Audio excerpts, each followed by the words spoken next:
Muito boa noite, meus amigos. Vamos fazer aqui uma live sobre investimentos globais e geopolítica com um cientista, o Rafael Passos, Rafael Cisne e Rafael Passos.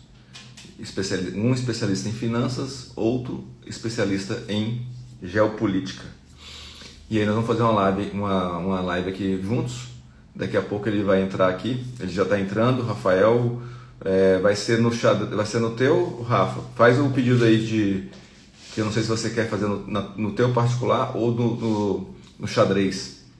Só solicita aí então assim que você solicitar, eu já te aprovo aqui para a gente falar sobre investimentos globais e vamos lá ver solicitação, enviar, entrar.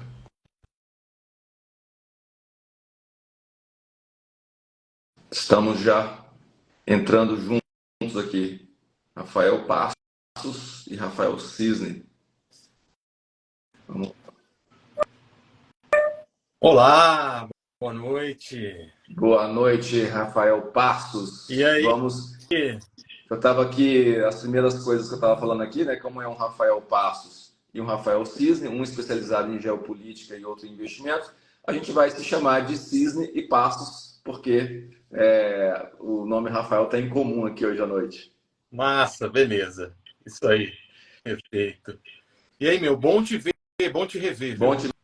te rever também. Eu acho que da última conversa que a gente teve muitos insights, do tanto que os nossos assuntos estão entrelaçados e o quanto que é importante, né, para o investidor, não só o investidor do mercado financeiro, mas o investidor que está querendo criar uma empresa, criar um negócio, ele saber o cenário geopolítico, econômico, né? Acho que isso daí afeta muito as vidas de todo mundo e é muito importante que as pessoas tomem conhecimento sobre esse assunto, porque as pessoas não sabem, mas a vida delas, muitas vezes, o sucesso ou o fracasso depende desse conhecimento que a gente vai distribuir aqui, vai transbordar hoje aqui. Concorda, Passos? Totalmente, Cisne.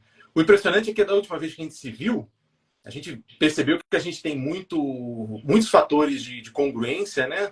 A gente concorda em muita coisa, porque na geopolítica e nos investimentos tem muito pensamento que é diametralmente oposto um do outro.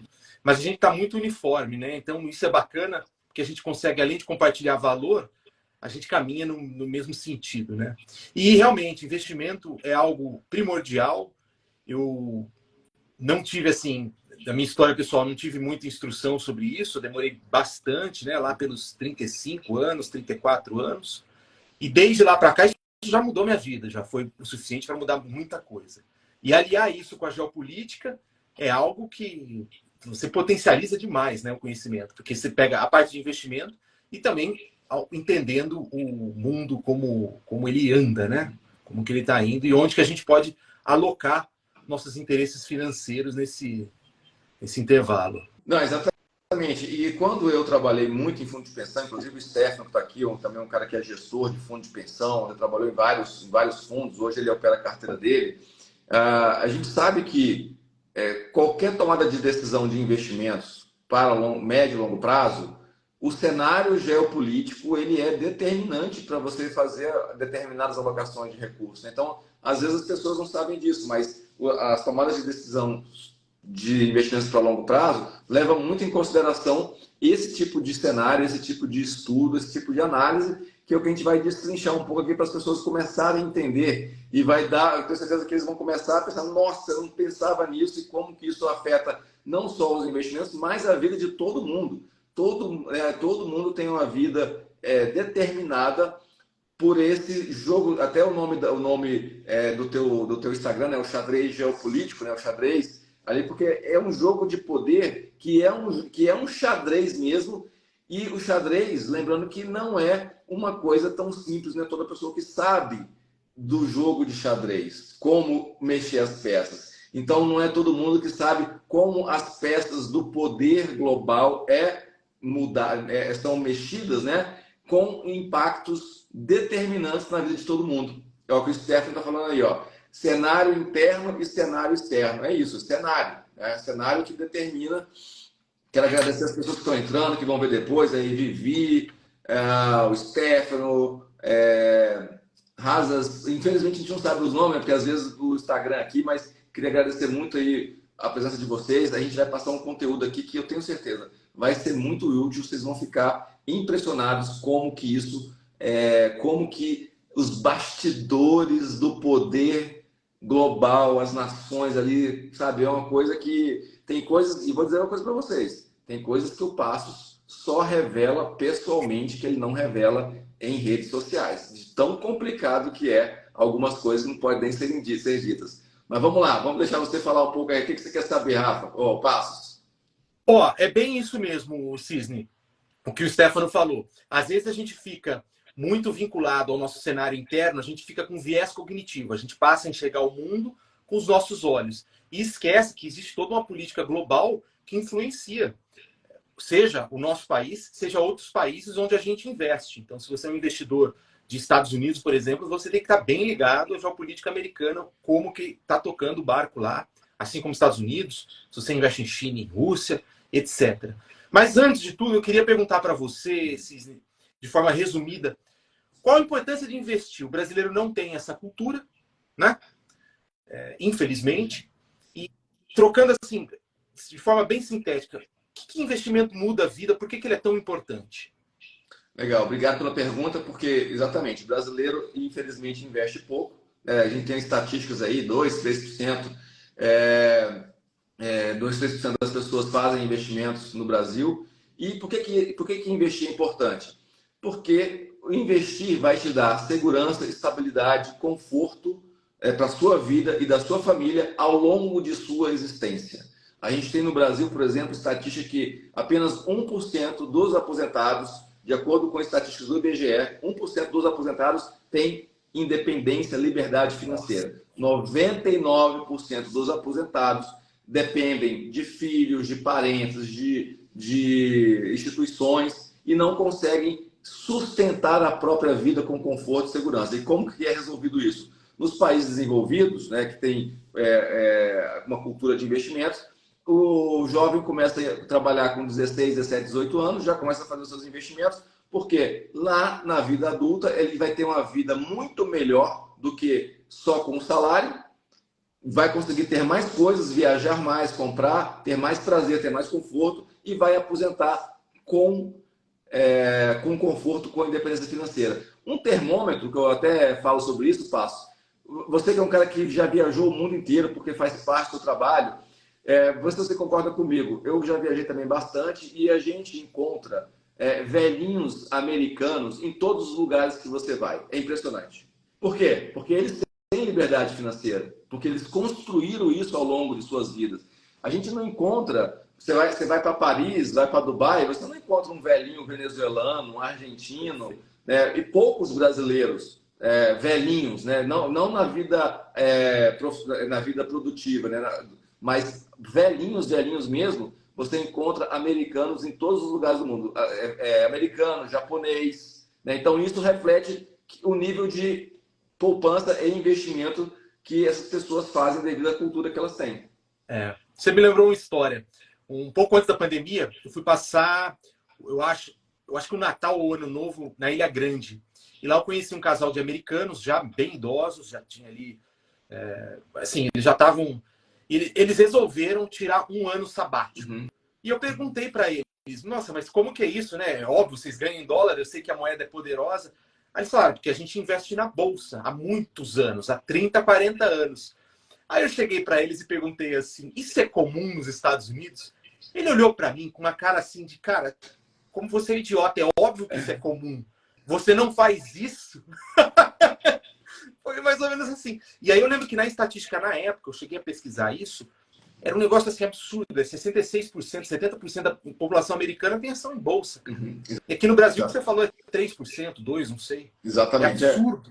É menos do que isso, inclusive. Vamos botar 2%. Então, é ridiculamente baixo. Então, é por isso que o meu trabalho é divulgar mais isso. O meu trabalho é justamente trazer as pessoas para o mundo dos investimentos com essa ideia de conseguirem viver com mais propósito, com mais conforto e segurança e qualidade de vida. Eu fui fazer o curso do Tony Robbins em Londres, né, o PW. Legal. E o Tony Robbins, ele fala é muito motivacional, mas uma frase que ele falou: você tem que trabalhar a sua liberdade financeira, fazer investimentos na bolsa, porque se você não conquistar a sua liberdade financeira, você vai fracassar em tudo que você fez na vida. Olha só. Perfeito. E puxando o Tony Robbins, Estados Unidos, faz aí um comparativo da gente. É importante investir no estrangeiro porque isso é fácil para o brasileiro. E comparar aí o rendimento de uma bolsa americana, né, como ela funciona, né, o retorno que ela dá, e uma bolsa brasileira. Você investe nos Estados Unidos, você recomenda, é fácil para um brasileiro fazer isso? Qual a importância disso? Pois é, hoje é muito fácil, cara, a gente investir nos Estados Unidos. E por que investir nos Estados Unidos é importante? Porque eu mostro em vários momentos, várias palestras, workshops, gráficos desse comparativo. Porque o investidor ele está buscando conforto, segurança e liberdade financeira. Então, ele tem que investir aonde é melhor para ele. Então, nos Estados Unidos, eles têm uma bolsa mais estável, uma bolsa forte, robusta.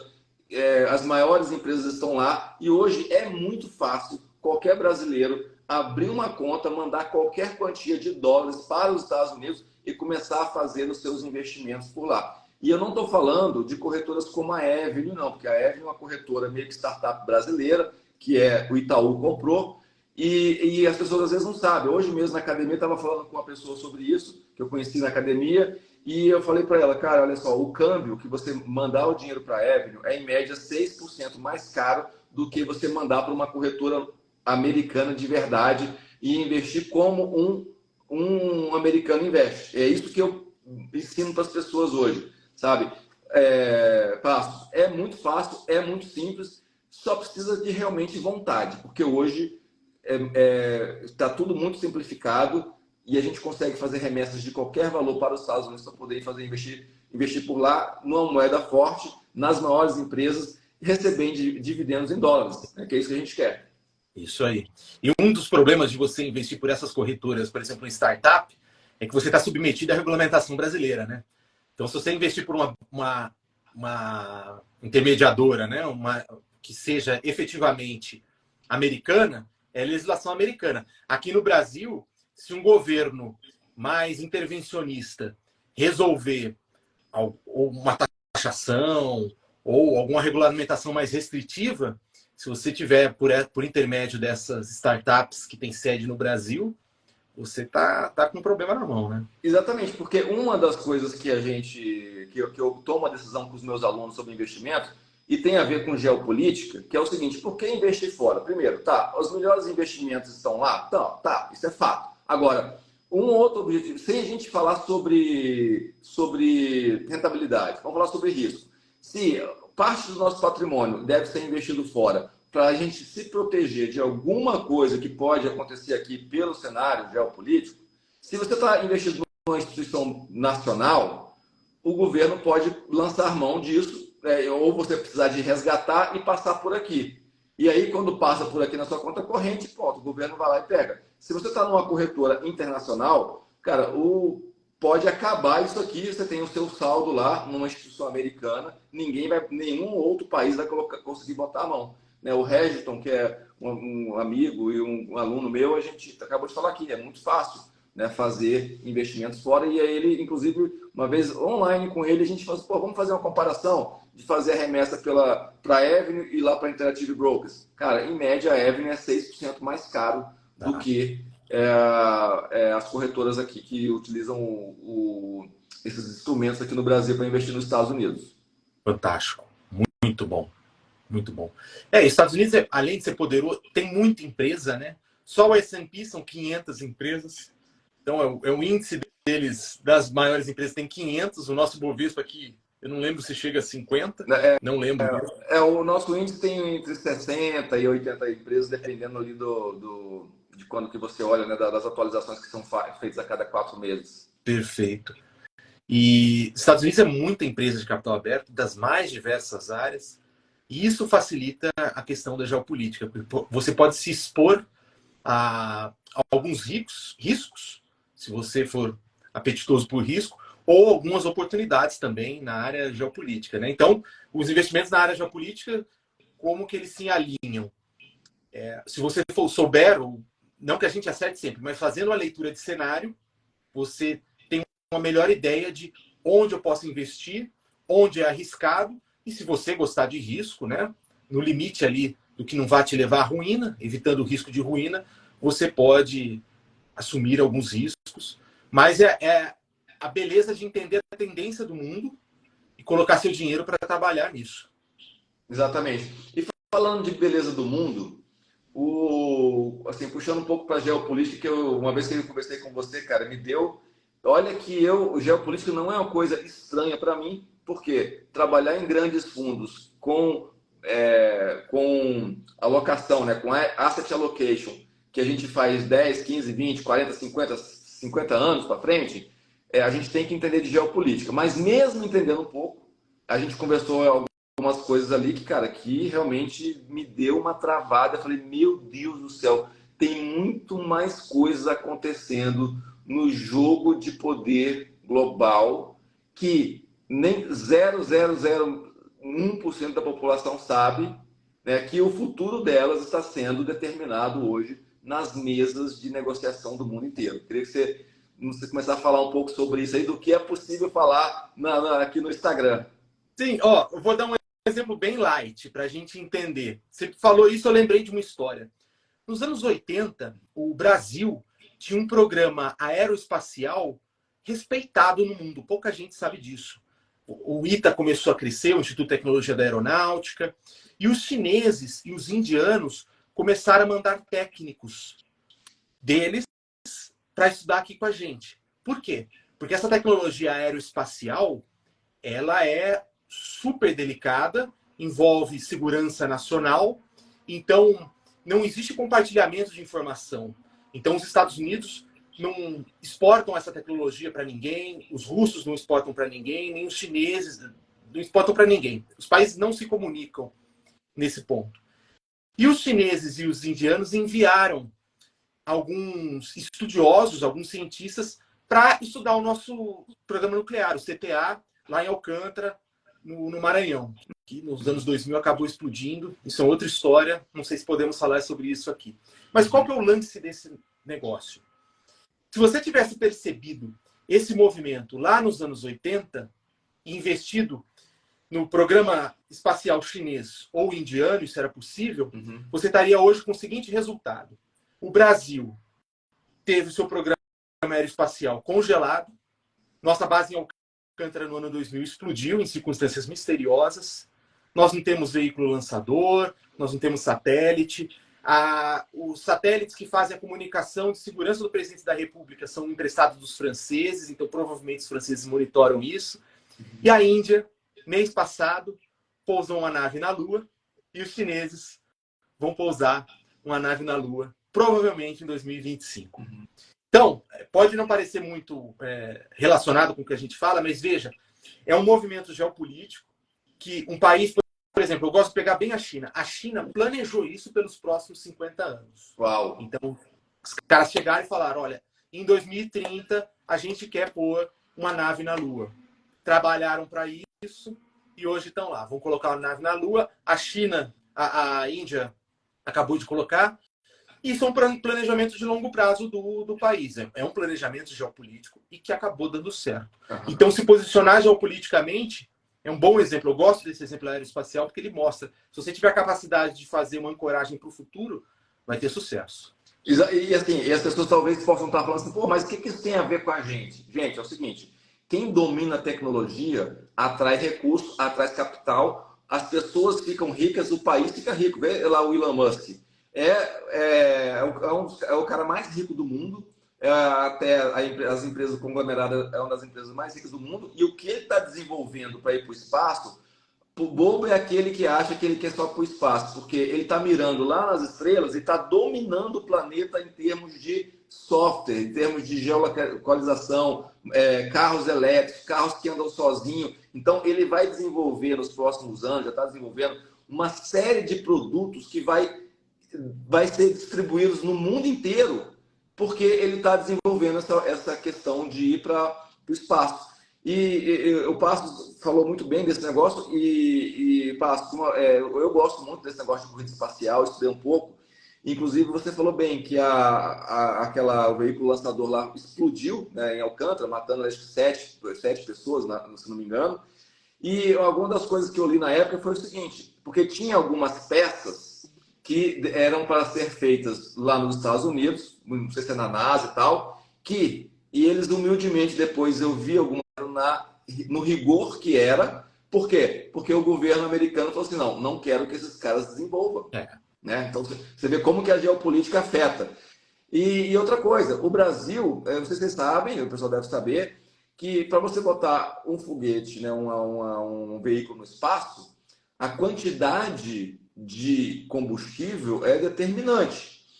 E quanto mais no Equador, mais barato é, porque você está numa posição ali, né, quem está na linha do Equador tem uma grande vantagem em relação a lançadores que não estão na linha do Equador. Então você vê, o Brasil tinha tudo para fazer bons lançamentos, inclusive outras empresas do mundo poderiam vir lançar no Brasil, porque a posição ali perto da linha do Equador economizaria muito combustível, né? Então você vê, só que na época, por conta da geopolítica, os americanos falaram, não, esses caras não podem ir para o espaço, e aí não entregaram o material que a gente precisava da forma como tinha que ser feito. Você vê, isso é geopolítica. Isso é geopolítica.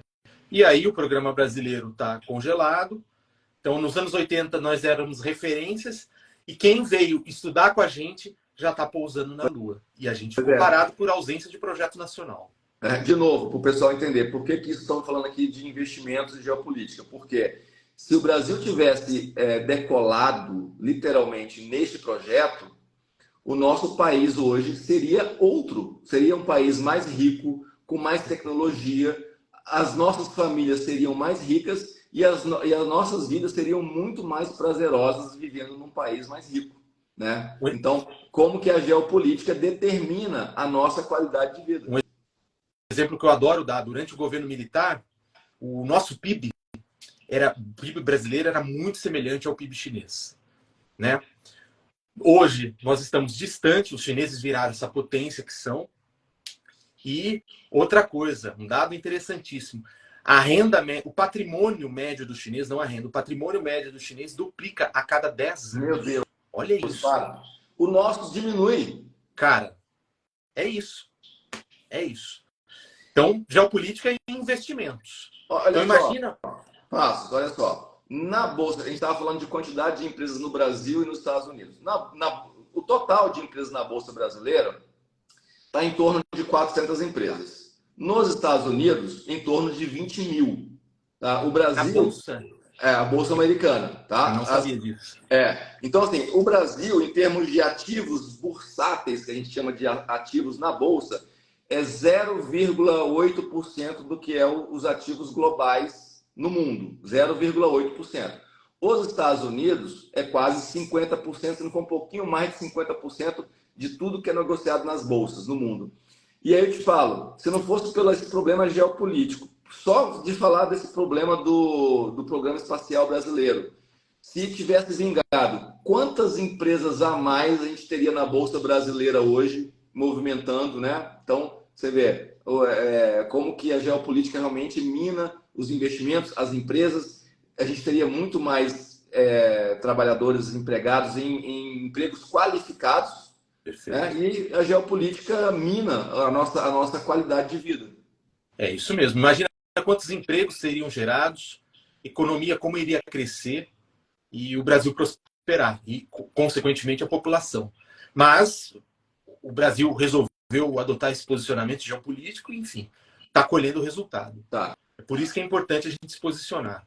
Exatamente. Passos, eu queria fazer algumas perguntas para você. Primeiro, eu queria responder a pergunta do Regis aqui, que é uma pergunta muito pertinente, porque as pessoas me perguntam isso sempre. Onde é que você pega notícia para você entender a Bolsa e tal? Eu falei, cara, não esquece jornal nacional, qualquer jornal, não é isso. Então, eu queria que você respondesse, porque você, como cientista geopolítico, a sua matéria-prima, né, a base de tudo que você vende, tem a ver com notícia. Né? Então, onde que você responde isso aqui? Por onde podemos nos atualizar sobre notícias no exterior.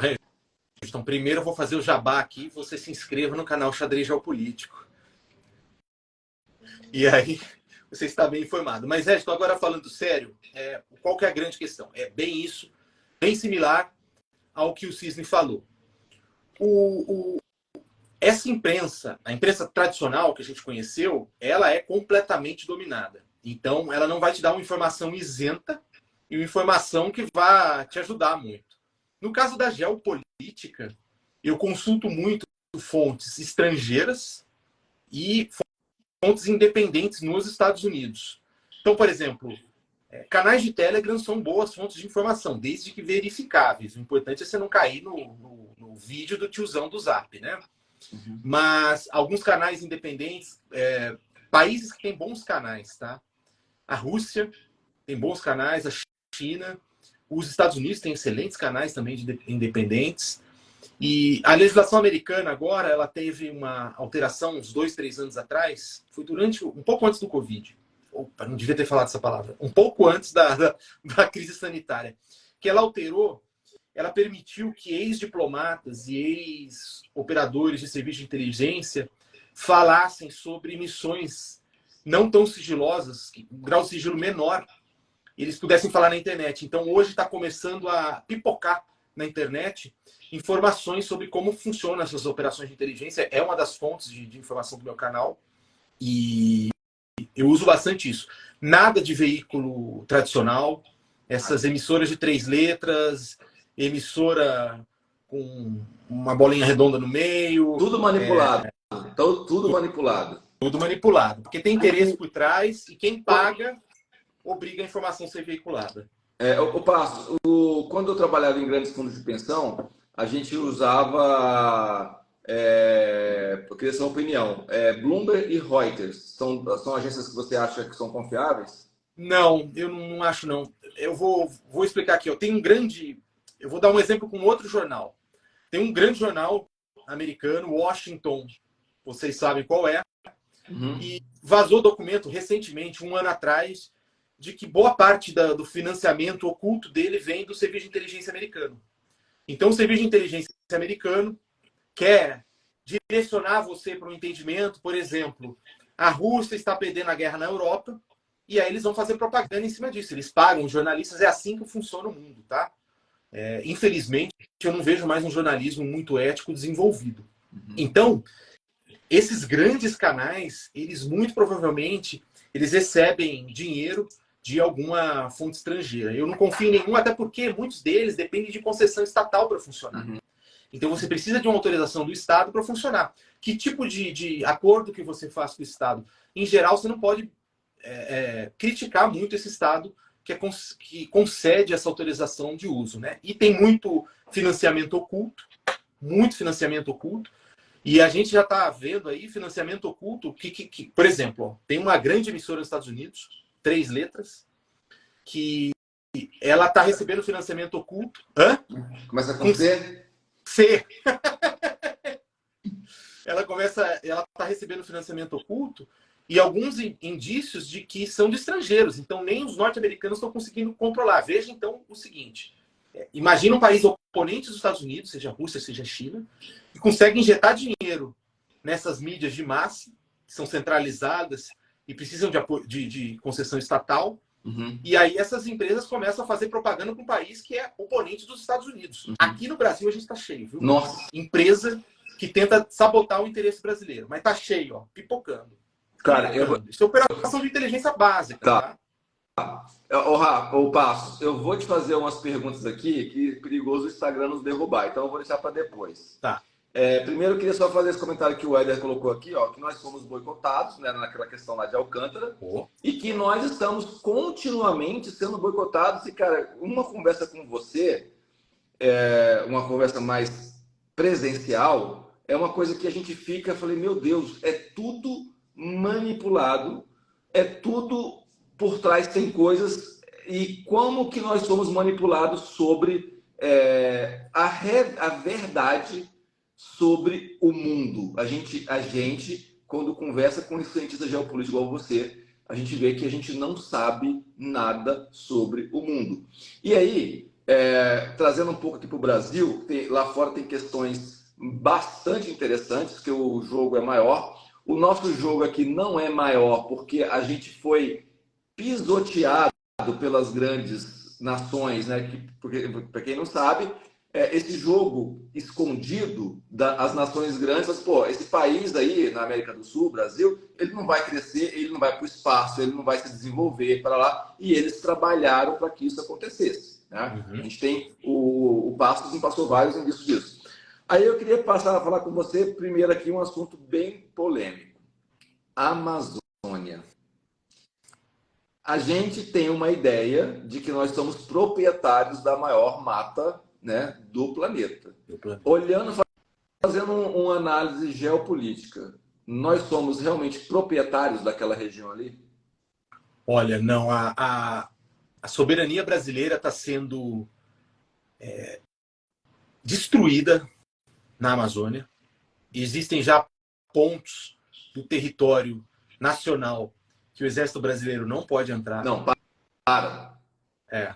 Tem sim, cara. E tem história famosa, tá? Histórias famosas. Histórias famosas. Tem um caso famoso do... Meu Deus, aquele general que hoje ele está numa cadeira de roda. Daqui a pouco eu lembro o nome dele. Tá. Brasileiro não? É um brasileiro, general brasileiro. Ele foi forte no governo anterior. Hoje ele possui aquela doença ELA, esclerose lateral amiotrófica, e ele está na cadeira de roda. Mas, há uns anos atrás, ele operava na Amazônia e ele chefiava o serviço de inteligência ali do exército da região.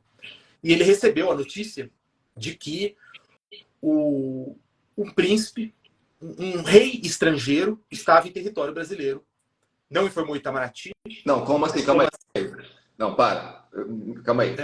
Eu entendo pouco de geopolítica, mas eu sei que quando uma autoridade de um país vai para outro país, isso tem que ser comunicado, porque isso é uma coisa de Estado. Nenhum presidente pode simplesmente pegar um avião e ir para um outro país. Pois é. Mas me dá uma dica, de que rei é esse? Que rei sou eu? Nossa, não, para. O rei da Ingla estava no Brasil sem comunicar o Itamaraty. Na época era príncipe, né? Hoje rei, né? A época príncipe. Uh-huh. E aí, quando o general recebe essa informação, ele fala: vocês estão de brincadeira, isso é sacanagem. É invasão do território nacional. Mas ele não acreditou. Aí ele mandou o S2, que é o serviço reservado, e aí eles chegaram à conclusão de que sim, o príncipe estava lá. E ele tentou entrar para receber o príncipe, ou para conversar com o príncipe, saber o que está acontecendo, e o príncipe estava numa reserva indígena. E os índios não deixaram eles entrarem. O exército brasileiro não pôde entrar. Agora, tem uma questão muito interessante dos... Tem gente que não acredita, duvidem de mim, tá? Vocês podem procurar essa história na internet, vocês vão achar. Mas o mais legal é o seguinte, eu sempre peço para fazer o seguinte, a pessoa entrar no Google e vai digitar assim, entra no Google Imagens e digita assim, mapa dos territórios indígenas no Brasil. Aí vai mostrar lá o mapa do Brasil e colorido onde estão os índios, os territórios indígenas. E aí você vai abrir uma nova aba no seu navegador e vai digitar assim, mapa dos recursos naturais do Brasil. E aí você vai chegar a uma conclusão brilhante, é uma coincidência divina. Os mapas são sobrepostos. Então esses índios estão sendo realocados para locais onde o Brasil tem recursos naturais. Aí o que acontece? Inicia-se um movimento internacional em prol do índio. Então, Leonardo DiCaprio, estrangeiros, no Oscar, fica lá, protege os índios da Amazônia, a Amazônia está queimando, as girafas da Amazônia e o urso polar da Amazônia está queimando, e temos que defender a Amazônia. Ninguém está falando para queimar a Amazônia, mas veja, o objetivo principal ao pleitear a defesa do interesse indígena, na verdade, é evitar que o Brasil explore suas riquezas e invista no próprio país. E aí entra na sua área de investimento e deixar o país cada vez mais pobre e subserviente a esses interesses estrangeiros. Tanto é que se você entrar a Bacia Amazônica tem oficialmente 100 mil ONGs cadastradas. Tem estatística aí que diz que tem 500 mil de ONGs entre as cadastradas e as irregulares. Japonesa, dinamarquesa, finlandesa, russa, americana, sueca. que esse povo quer aqui? Por que Tudo eles estão tão preocupados? Aí só aproveitar e pedir pro pessoal que está gostando da live, clica nesse aviãozinho aqui, ó, chama uma, duas pessoas, ó, vamos entender de geopolítica, vamos entender, vamos lá seguir o canal lá do Passos, porque é informação de verdade, sair da gente ter uma manada de que é boicote, assim, que as informações são manipuladas, gente. Clica aí, essas informações são realmente importantes. Chama aí duas pessoas para participar aqui com a gente, vai ser um prazer. E aí daqui a pouco a gente abre para perguntas. E dependendo da interação de vocês, eu e o Passos, a gente está determinado a trazer informação relevante o quanto for preciso. A gente já está marcando de gravar podcast, porque a verdade tem que ser dita. E nós vamos falar dessa verdade aqui para que você consiga realmente entender o que está acontecendo no mundo e a gente poder prever e melhorar a nossa vida a partir disso. Vai lá, Rafa, contigo. Continua. Só fazer o Regiton fez uma observação aqui. Starlink já está dominando a internet rural do Brasil. Além disso, Regiton, tem uma questão interessante, né? Tem a questão da internet rural. A Starlink também tem um controle aí de muito do monitoramento da Amazônia, que é um perigo, porque deixa a soberania nacional à mercê de interesse estrangeiro. Mas tem um caso muito interessante que não envolve a Starlink, mas envolve a Tesla e o Elon Musk. No ano de 2022, o governo boliviano do Evo Morales, aquele comunista, cara bem, enfim, ele começou a entrar em ebulição interna, em atrito interno, o governo começou a ficar instável. E aí, viralizou uma publicação do Elon Musk falando que ia ter golpe na Bolívia porque o próprio Elon Musk é interessado nas reservas de lítio da Bolívia. A Bolívia é um país muito rico em lítio. E acabou que o Evo Morales caiu mesmo, porque tá? Lítio é a base das baterias, né? Perfeito. Matou. Aí, a geopolítica e o investimento. Então, foi um movimento de guerra híbrida que tinha interesse no recurso natural de um país que é vizinho nosso, para ninguém falar que é teoria da conspiração da extrema-direita radical, aquelas coisas. E aí, o presidente cai e o país está mais fraco nesse ponto, né? É um país que tem grandes reservas de lítio, que são de interesse da empresa, não só da empresa, o país também, né? Outros países têm interesse.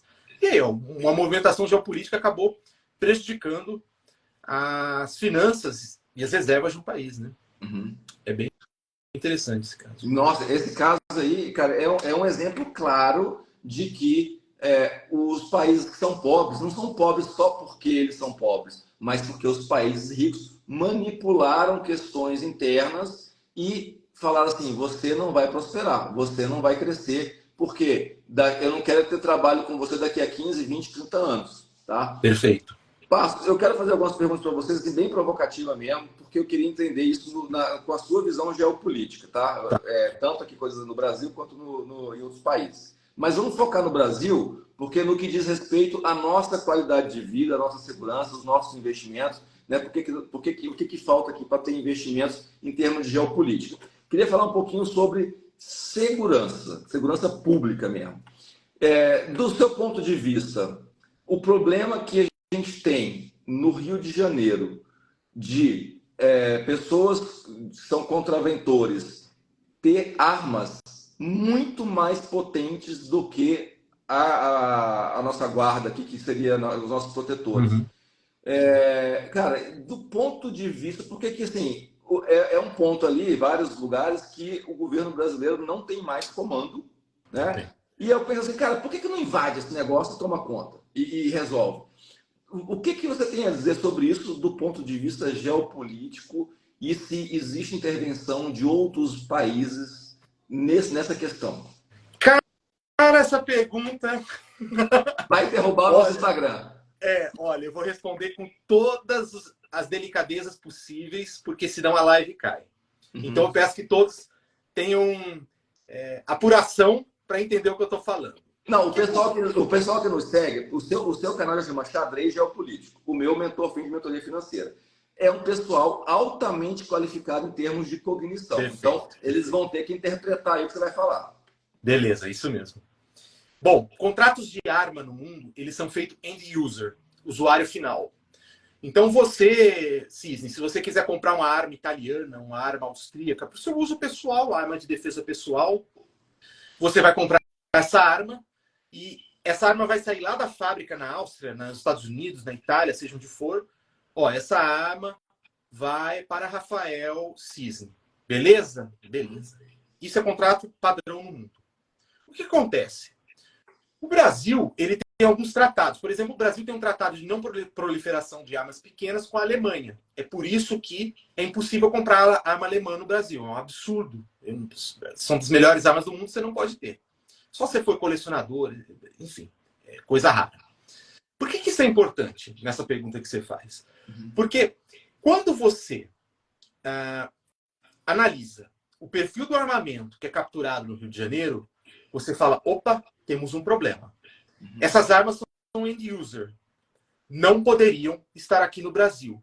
Se estivessem, nós saberíamos, mesmo com chassi pinado, chassi raspado, dá para você saber, tá, que veio de algum país. É possível saber isso. Mesmo que tenha o número de série raspado, você consegue descobrir de onde veio a arma e quem fez a intermediação da arma. Esse mercado ele é todo rastreado. E acontece uma coisa interessante no Brasil. Ninguém consegue rastrear essas armas. Está cheio de arma alemã e cheio de arma com os quais o Brasil tem tratados de não proliferação de armas pequenas. Então, eu vou dar um exemplo num outro país. Então, assim, como que chega na mão dos caras lá? Então, o que acontece? Eu vou dar um exemplo do México para voltar para o Brasil. Uns 2 anos atrás, o presidente mexicano, o Obrador, ele processou, ele chamou o serviço de inteligência dele, o Serviço Secreto Mexicano, que não é dos melhores do mundo. Eles começaram a fazer uma investigação séria sobre o assunto e chegaram à conclusão. Nossa, as armas que estão entrando no cartel mexicano estão sendo inseridas em território mexicano através de operações de inteligência de serviços estrangeiros. Tá? Não, calma aí. Você está me dizendo, porque assim, não é uma coisa de traficante para traficante. Não. É um governo de um país Sim. patrocinando traficantes de outro. Ou seja, o país quer destruir outro. Não, cara, eu estou aqui arrepiado e agoniado com isso. Ó, é assim, inclusive o Obrador, o que ele fez?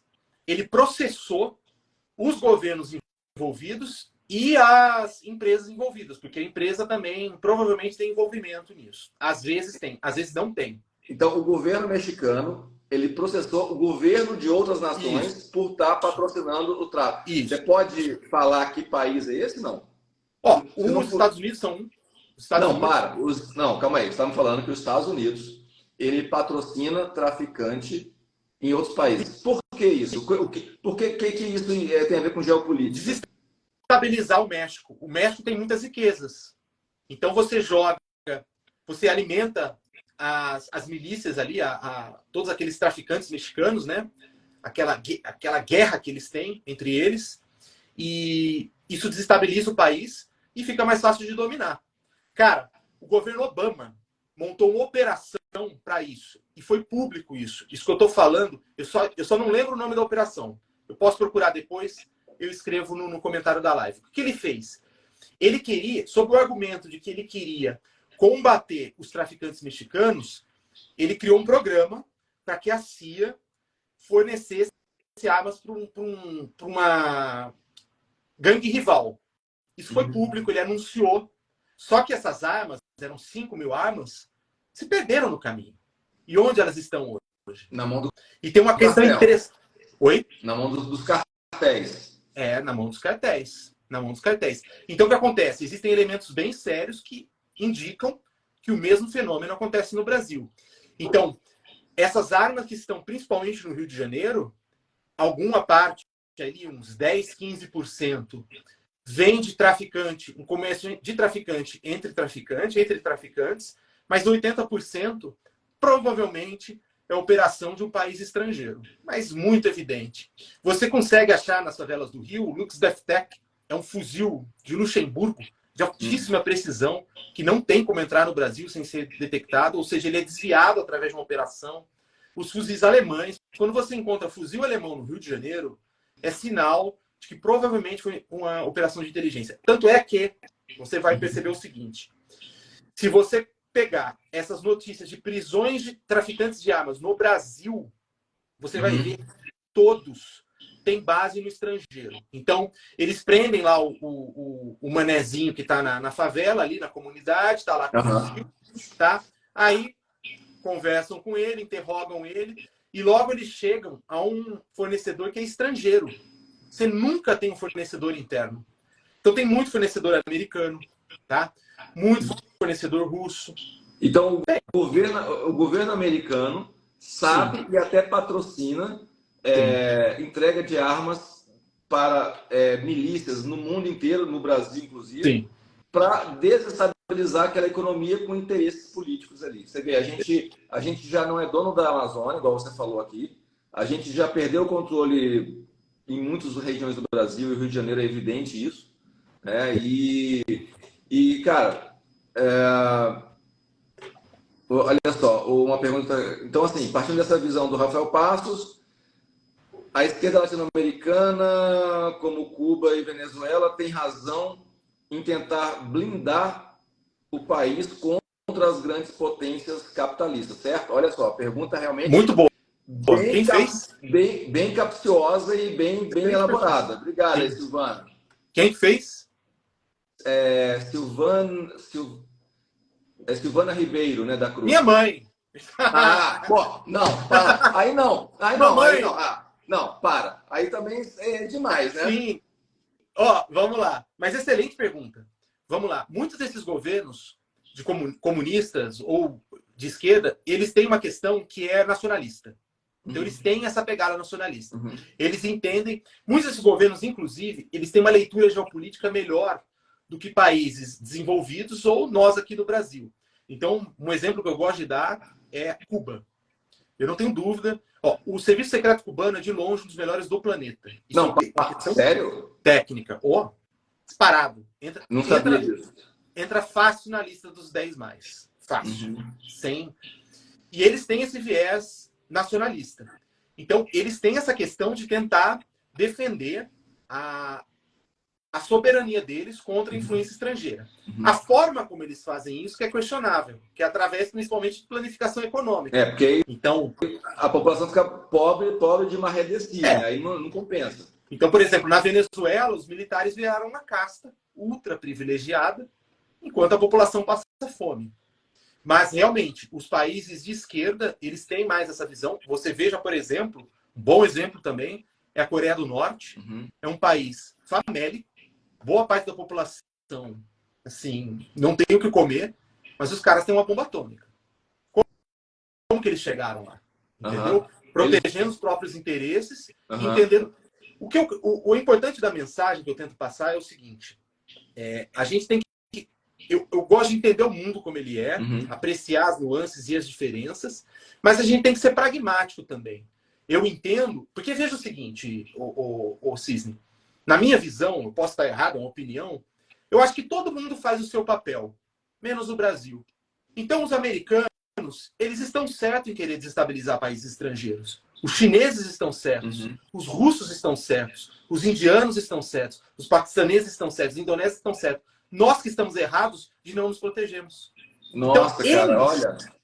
Porque o nosso serviço secreto é muito... A nossa inteligência é muito deficiente, né, cara? É ridículo. Eu lembro que quando o pessoal não sabe, mas há uns 10, 15 anos atrás eu já estudei para concurso público, eu morava em Brasília, né? Então ali é o que se fala. E assim, mas uma coisa que me interessava era ser analista da ABIN, porque o nome é assim, a Agência de Inteligência. Eu falei, pô, esse nome é do caramba, isso aqui é a CIA brasileira e tal. Então, nessa época, eu tive que estudar algumas coisas e assim...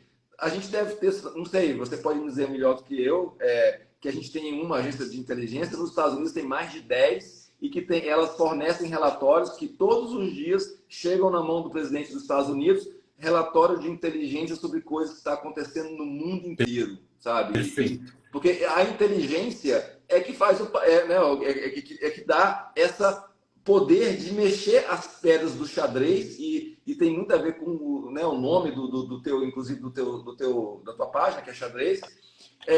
E quem tem essas informações sabe mexer essas pedras e fala assim, cara, eu vou desestabilizar o Brasil botando armas lá nos traficantes porque daqui 10, 15, 20 anos eu não quero que esse país seja um problema, uma pedra no meu sapato. Ó, falando de Brasil, de inteligência brasileira, tem uma frase de um coronel americano que define muito bem. A inteligência é um apanágio dos nobres.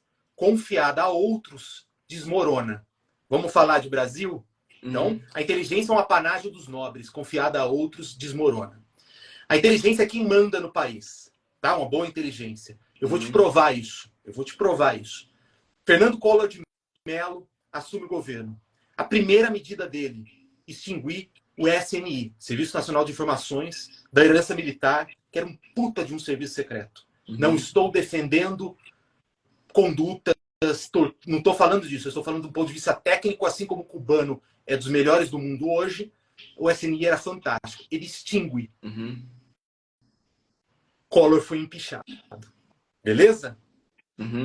Ok? A gente tem bastante elemento. Óbvio, ele fez muita besteira, congelou a poupança, tem tudo aquilo. Outro personagem brasileiro que provocou a inteligência, Dilma Rousseff. Qual foi o fim? Impeachment. Também foi imputada. Também. Ela provocou muito a inteligência, forçando a barra para a criação da Comissão da Verdade, que criou um monte de inverdades no fim. Assim, aquilo ali foi uma vergonha, mas incomodou muito a inteligência militar. Mas a situação da inteligência brasileira é muito séria. Tem um livro muito bom que relata sobre isso. Se chama A Caixa Preta da ABIN, do tenente-coronel André Soares. Esse livro é um soco na cara. Mas o grande problema, vou resumir, tá? A ABIN tem alguns problemas. O primeiro, concurso público. É o único país no mundo que contrata por concurso público. Então, a ABIN tem sindicato. Né?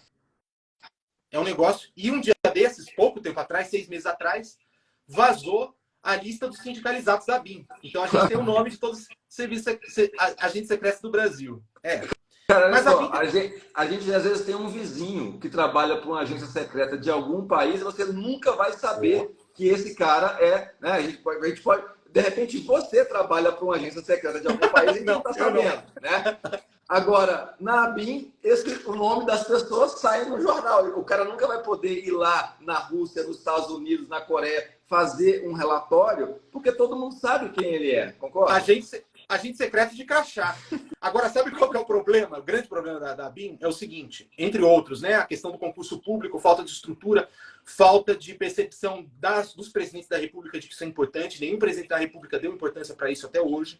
Mas uma questão fundamental do ponto de vista técnico é que a ABIN concentra inteligência e contra-inteligência. No mundo inteiro, essas funções são divididas. O que é a contra-inteligência? A inteligência é a espionagem. A contra-inteligência é caçar espião. Então, por exemplo, nos Estados Unidos, a CIA faz a espionagem. Então, a CIA é proibida de atuar em território americano. Proibida. Não pode. É. Porque ela faz a inteligência estrangeira. O FBI faz a contra-inteligência. Então, se tiver um espião em território norte-americano, quem vai caçar esse cara é o FBI. As agências do mundo inteiro dividem isso. O Israel é o Mossad para o serviço estrangeiro e o Shin Bet para o serviço interno. Os russos têm o GRU e o FSB. O GRU faz a parte estrangeira, o FSB a parte interna. E o Brasil não tem isso. Qual que é o grande problema quando você não tem isso? Primeiro, você não tem uma área técnica especializada em caçar espião no território nacional. Aí você tem 100 mil ONGs espionando o Brasil na bacia amazônica. E outra questão é que o diretor da entidade fica muito poderoso. Porque ele tem a noção da inteligência e da contra-inteligência. O James Bond, por exemplo, ele é um agente do M6, do Serviço de Segurança Estrangeira da Inglaterra. Ele não tem noção do que acontece na segurança interna inglesa. Não tem noção, por questão de segurança. No Brasil, isso é concentrado. Então, o diretor-geral da ABIN é um cara super poderoso e que ninguém sabe quem é. Entendeu? Provavelmente manda no presidente, a depender da situação. Então, esse é o grau de seriedade dos vícios do nosso serviço de inteligência. Legal. Tem duas perguntas bem inteligentes aqui, né? Obviamente, uma delas foi feita pela dona Silvana Ribeiro, também conhecida mãe do Rafael Passos, né? Que deve ser uma baita de uma cientista geopolítica pelas perguntas que ela faz. E o Gustavo também, que eu até vou agradecer ele, está sempre presente aqui nas minhas lives pela manhã e está sempre aí comigo, agradeço a presença dele. E as duas perguntas estão bem conectadas, né? Sua mãe falou o seguinte: Rafael, Você defendeu, né, no início da live, investimentos em grandes potências, como Estados Unidos, americana, né? Mas que também tem grandes riscos geopolíticos. Então, e aí o Gustavo pergunta exatamente isso. E essa recessão que vai sangrar a Bolsa nos Estados Unidos, vem ou não em 2024? Então, eu queria falar um pouco sobre, respondendo a sua mãe e o Gustavo, do ponto de vista dos investimentos, e aí eu queria que você desse, né, a complementada realmente com a questão geopolítica. Então, assim, dona Silvana e Gustavo, e todo mundo que está nos ouvindo aqui, assim, por que a gente investe fora do Brasil? Fora do nosso país de origem, e o americano também investe fora dos Estados Unidos? Primeiro, não colocar todos os ovos na mesma cesta. Então, isso já parte daí. Agora, eu vou procurar cestas melhores ou cestas piores?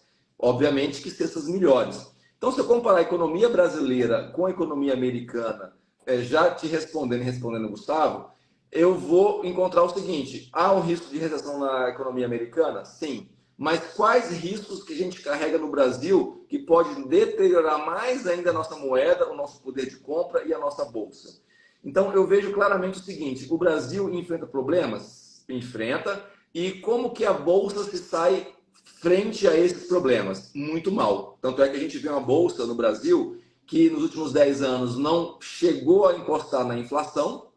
E se você pegar vários períodos de 10 anos para trás, a gente vê a mesma coisa. A bolsa no Brasil, como um todo, não consegue bater a inflação e a valorização cambial, tá? Já a bolsa americana, os Estados Unidos, eles encaram problemas econômicos, sociais, geopolíticos, pandemia, problemas sanitários, desde quando os americanos são americanos. E eles conseguem sair vitoriosos de cada batalha que acontece. Tanto é que a Bolsa Americana está quase ali no seu topo histórico, né? E pode ser que tenha uma recessão, porém, a gente pode investir nesse momento nos Estados Unidos em moeda forte, usando lá os títulos americanos. Se a bolsa cair, tiver uma recessão, Gustavo, a gente pode tirar o dinheiro da renda fixa americana e colocar numa bolsa que se desvalorizou, porque os grandes empresários, como Warren Buffett, George Soros e muitos outros, eles compram nas crises. Então, se vier, eu estou torcendo para vir uma recessão americana, para derrubar a bolsa dos 40%, porque eu já vou ganhar com o seguro de carteira que eu tenho, né? E vou ter o dinheiro para poder comprar na crise, porque eu sei que aquela bolsa lá ela vai vir arregaçando depois de enfrentar uma crise. Então, eu acho que mesmo uma crise americana, se vier, em termos econômicos, eu acho que faz todo sentido pegar um pouco dos nossos reais, colocar lá para proteger em dólares. Porque, olha só, é muito provável que se tiver uma recessão americana, o dólar ainda suba. Porque eu não vi nenhuma crise americana que fez o dólar cair. A crise do subprime, que é a bolha imobiliária americana. Você fala assim, o problema é nos Estados Unidos e o Brasil vai se sair mais forte. O dólar subiu 30%, 40%. Nossa, não lembro disso. Pois é, Foi o dólar... subprime? Você pode pegar, olha só, Torres Gêmeas. O que tem a ver com o Brasil? Cara, meteram lá um monte de avião, derrubaram os aviões. Você pode ver que o dólar deu pico para cima.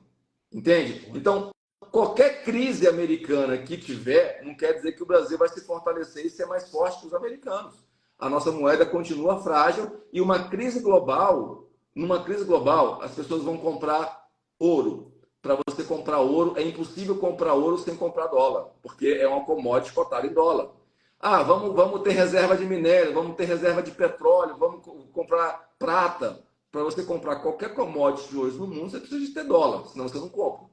Entende? Então, os Estados Unidos, com recessão ou não, ainda assim vai ser um país mais forte do que o Brasil, isso, assim, olhando daqui para trás, né? Então eu consigo projetar um pouco. E aí, agora vem a resposta do Passo sobre a questão geopolítica, e aí pode ser que mude um pouco essa visão de investir lá nesse momento. Aí vamos ver com ele aqui agora. Eu concordo totalmente. Eu gosto de deixar claro o seguinte: eu tenho minha visão geopolítica, eu sou um analista, eu lido com o fato.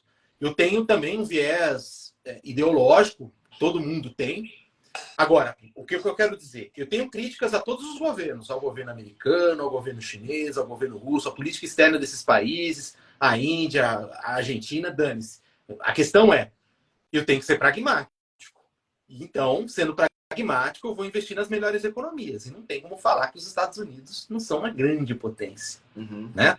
Então, boa parte do meu patrimônio também está estrangeiro, está dolarizado, porque eu acredito no país também, né? Aquilo que eu acho que o Warren Buffett falou, né? Never bet against America. É mais ou menos isso. Não que eu concorde muito, mas a essência é essa. Um país super seguro, uma economia pujante. Ou seja, eles enfrentam os seus problemas lá, geopolíticos, econômicos, inflação, juros altos, mas em termos comparativos da nossa moeda com a moeda deles, ainda assim, né, vale a pena investir lá fora, mesmo às portas de uma possível recessão. Sim.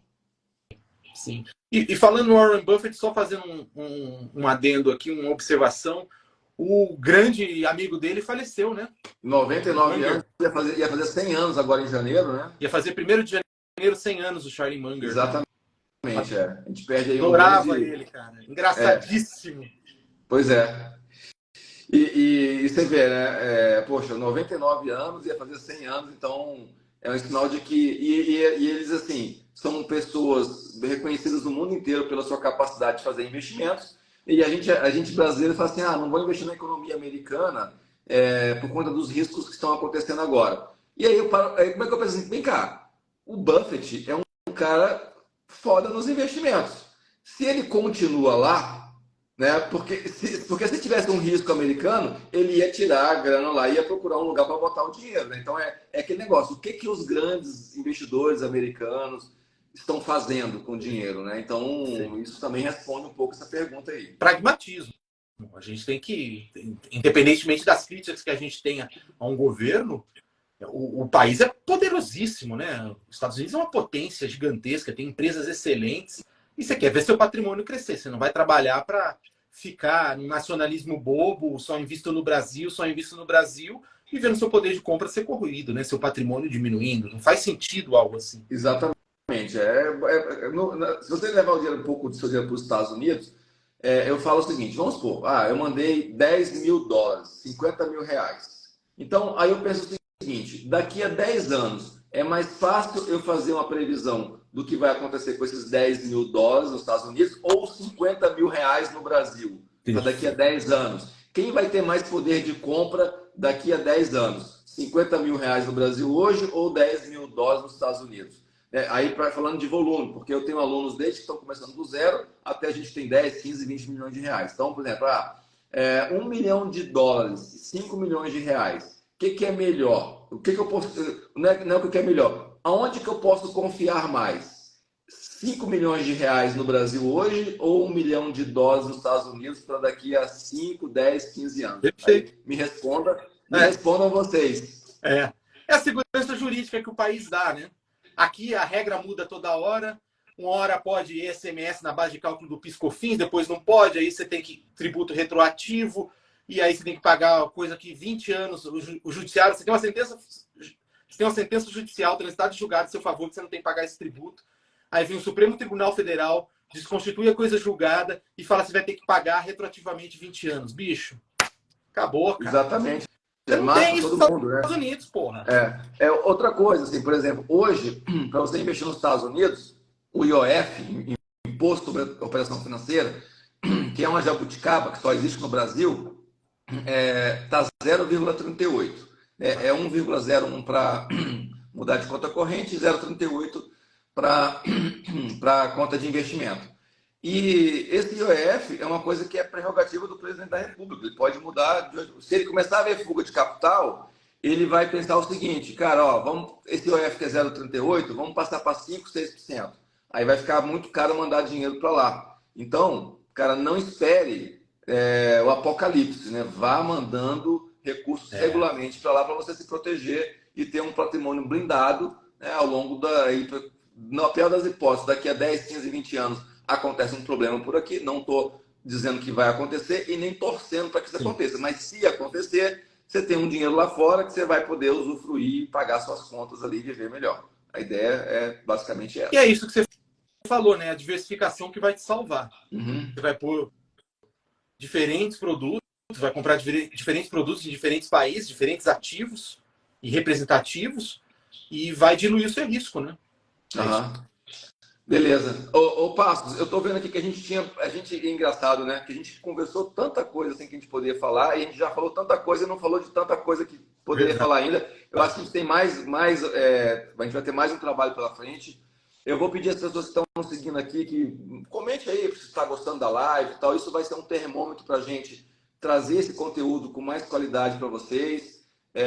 A gente quer gravar um podcast sobre esses assuntos e aí a gente vai colocar os trechos aqui, sabe? Então, manda lá um direct para mim, para o Passos, falando, cara, olha, pô, vamos repetir aquela live, manda perguntas para o meu Instagram, para o Instagram dele, que a gente vai, pô, tem pergunta, vamos fazer uma live de novo e vamos responder. Então, assim, a gente quer transbordar na vida de vocês, né? Mas é lógico que a gente precisa do feedback, né? De falar assim, pô, isso realmente foram informações valiosíssimas e a gente quer que vocês continuem com isso daí e a gente vai continuar. É isso aí. Assim, o Cisne e eu, a gente está nesse projeto de, além de falar de geopolítica, também envolver essa questão de investimentos, que é muito importante para o brasileiro começar a se posicionar nesse ponto, pensar no seu futuro, preservar seu capital, manter seu poder de compra. E aí nós temos vamos fazer muitas lives ainda falando de vários ativos e empresas do estrangeiro, né, Cisne?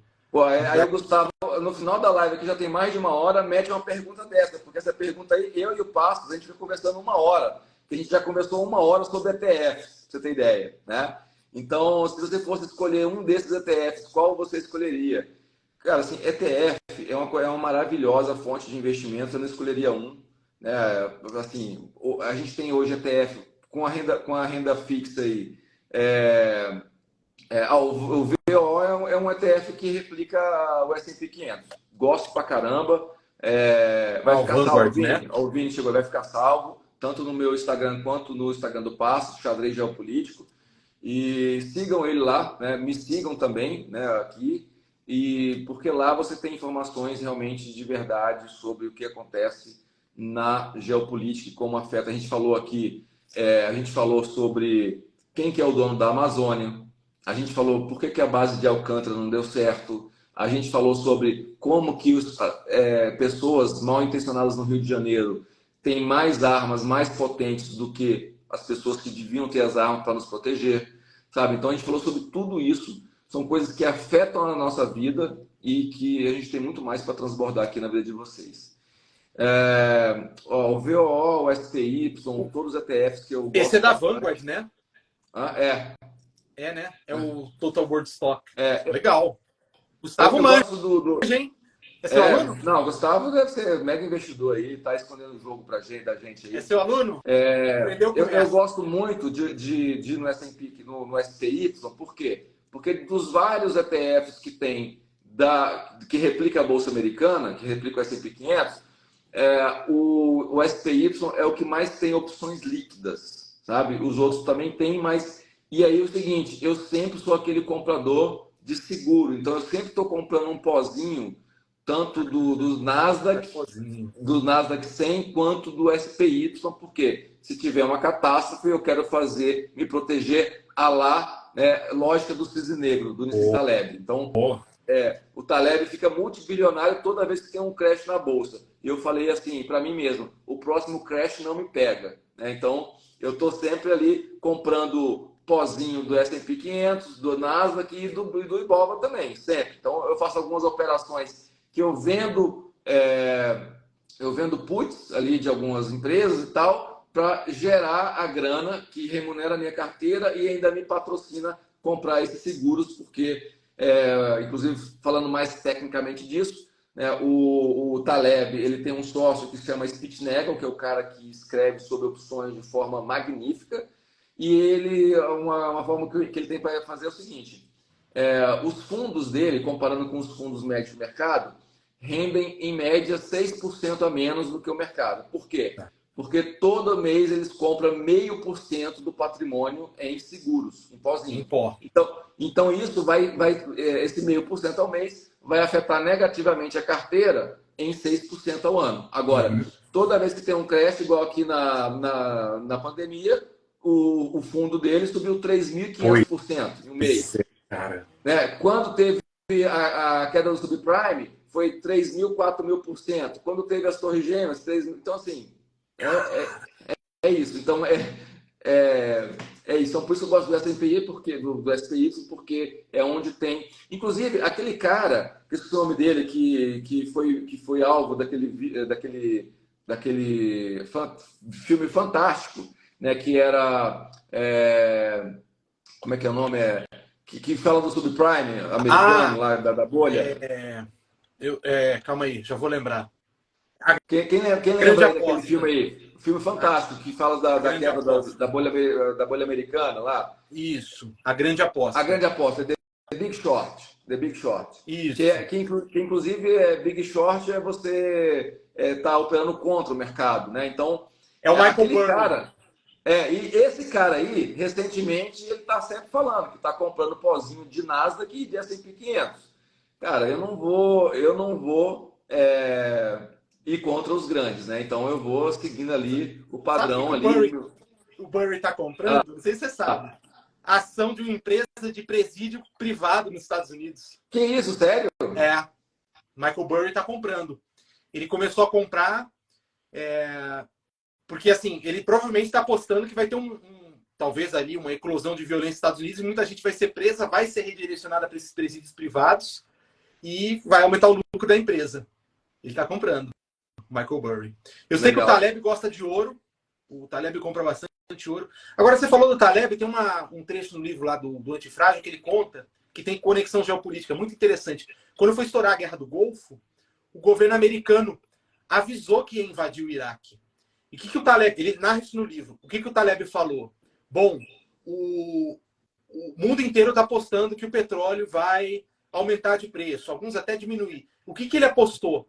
O preço do petróleo vai se manter. Por quê?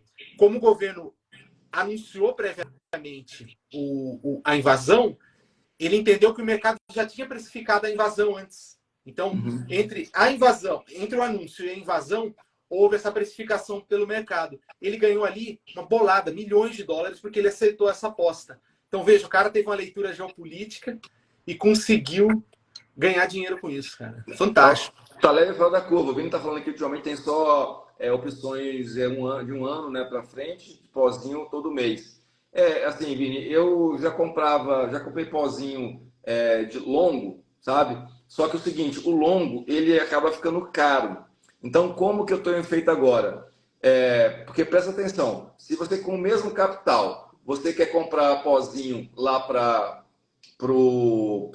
um ano, pega essa mesma grana e vê quantidades você compra para 45, 50 dias. Você dobra ou até triplica a quantidade. Então, lembra, a estratégia do pozinho, ela é feita em quantidade. Quanto mais você consegue comprar. Então, eu talvez recomendaria ter sempre assim, aumentar a sua quantidade comprando proteção para 45, 50 dias, que você consegue triplicar a quantidade de pozinho. Só que aí você tem que ser rigoroso e ir comprando sempre, né? Porque senão vence e aí você fica sem uma proteção.